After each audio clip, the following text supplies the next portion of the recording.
Last week, we took a look at some checklists for making sure that your kids are doing okay in these tough times. It's all a part of May's Mental Health Awareness Month. And this morning, Nikki Karnowski of Metamorphosis Coaching, Consulting, and Training joins us now to kind of give us some ideas for keeping everyone connected. Nikki, thanks so much for joining us. Thanks for having me. Yeah. You know, connection is really so vital to our mental health and well-being and for ourselves, for our kids. So today, just, some things to share on that.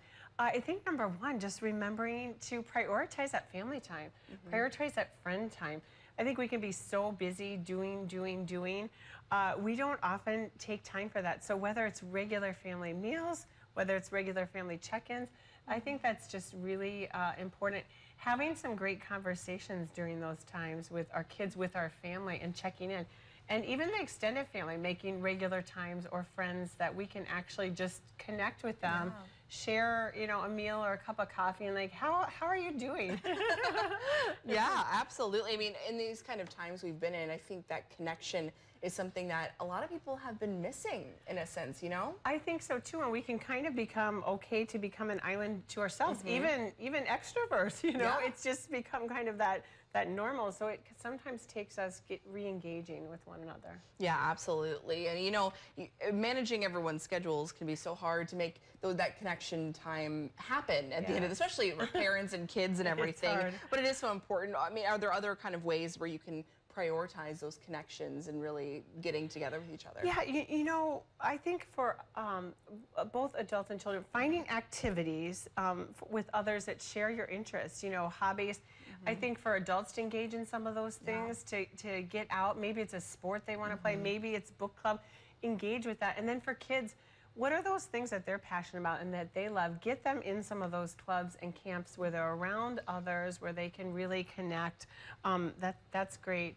And then I think something that's so easy, like helping a neighbor or helping someone around you. We get out of our own comfort zone. We get out of our own self or our issues.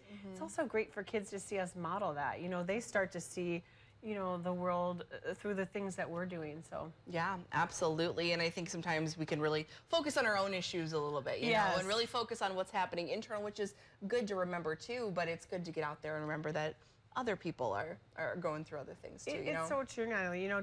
Take a meal or maybe some cookies you bake to a neighbor, and all of a sudden, isn't it funny how those things just kind of melt away a little bit for a while? So yeah, absolutely. Well, any last minute things that you think that anyone should know?